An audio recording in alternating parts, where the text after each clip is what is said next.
सलमान खान से लड़ते लड़ते भगवान राम पर आ गए और इस बार तो केआरके की ऐसी भद पिटी कि उन्हीं के फैंस उन्हें ताने मार रहे हैं। केआरके वही केआरके जिनका परिचय देशद्रोही के बगैर अधूरा है, क्योंकि भारत की पहली ट्रॉमा मूवी केआरके ने ही बनाई थी।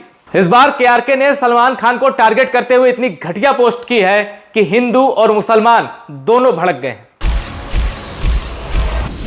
27 मार्च को सलमान खान ने अपने फैंस के लिए तस्वीरें अपलोड की। इन तस्वीरों के साथ सलमान ने मैसेज लिखा, see you in theatres this Eid. इसका मतलब था कि सलमान खान ईद के मौके पर रिलीज होने वाली अपनी फिल्म सिकंदर के लिए दर्शकों को आमंत्रित कर रहे हैं। लेकिन लोगों की नजर सलमान की तस्वीर पर नहीं, उनकी घड़ी पर चली गई। और एक शख्स की नजर तो घड़ी पर भी नहीं, घड़ी के डायल पर चली गई। सलमान खान के हाथों में बहुत कीमती घड़ी थी, वो भी राम मंदिर के एडिशन वाली लग्जरी घड़ी। घड़ी के डायल में भगवान राम की धनुष चलाते हुए छोटी सी तस्वीर है। चरणों में हनुमान जी को बैठे दिखाया गया है। तो वहीं घड़ी के डायल में दूसरी तरफ अयोध्या में बने भव्य और दिव्य राम मंदिर की छोटी सी आकृति बनी है। पूरी दुनिया में इस तरह की सिर्फ 49 घड़ी ही बनाई गई हैं। इस घड़ी के डायल के बाहरी हिस्से पर जय श्री राम भी लिखा हुआ है और घड़ी का स्ट्रैप यानी घड़ी का पट्टा भगवा रंग का है। अब ये घड़ी कितने की है, इसे किस कंपनी ने बनाया है, ये हम आगे बताएंगे। लेकिन उससे पहले केआरके का ये ट्वीट देखिए, जिसमें उन्होंने एक जहरीला प्रोपेगेंडा फैलाने की कोशिश की है।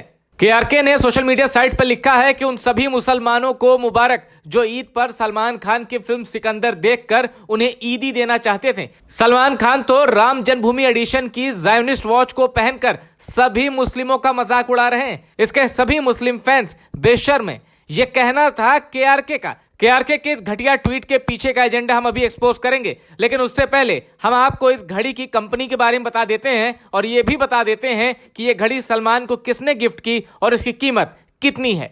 सलमान ने जो घड़ी पहनी है उसका ब्रांड है जैकब एंड कंपनी। इस एपिक एक्स राम जन्मभूमि रोज गोल्ड एडिशन घड़ी की कीमत करीब 34 लाख रुपए है। सलमान की यह घड़ी जितनी महंगी थी, उसके पीछे उतना ही सस्ता विवाद शुरू हो गया। केआरके जिस दर्जे के एक्टर हैं, उन्होंने भारतीय समाज को भी उसी दर्जे का समझने की भूल की है।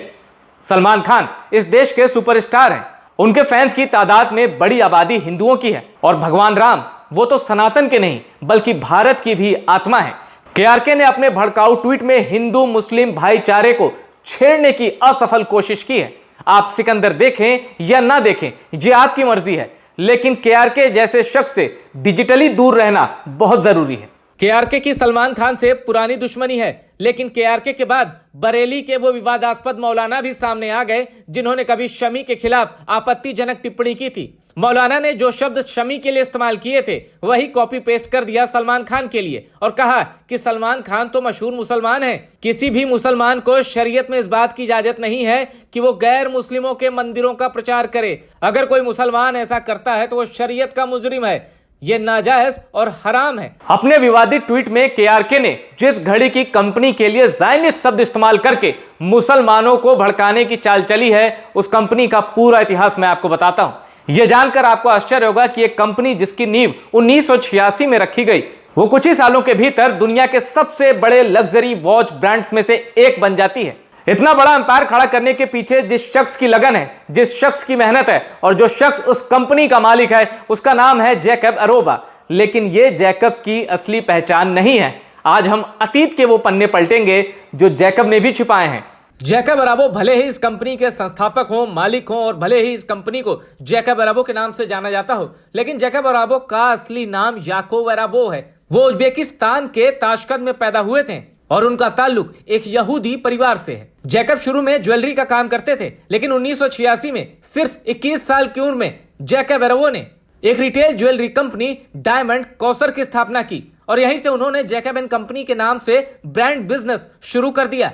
सलमान खान और केआरके में नहीं बनती, सबको पता है, लेकिन केआरके अगर सिर्फ सलमान खान तक सीमित रहते तो ठीक था। सलमान खान को टारगेट करके केआरके ने देश की सद्भावना को छेड़ने का कुत्सित प्रयास किया है, वो भी रमजान के महीने में। केआरके जो जहर फैलाते हैं उसकी एक ही एंटीडोट है, इग्नोर। केआरके एक अदने से शिगुफाबाज हैं जो मीडिया अटेंशन पाने के लिए ऐसे भड़काऊ ट्वीट करते हैं। केआरके के लिए मेरे पास एक छोटा सा वाक्य है, पे नो अटेंशन।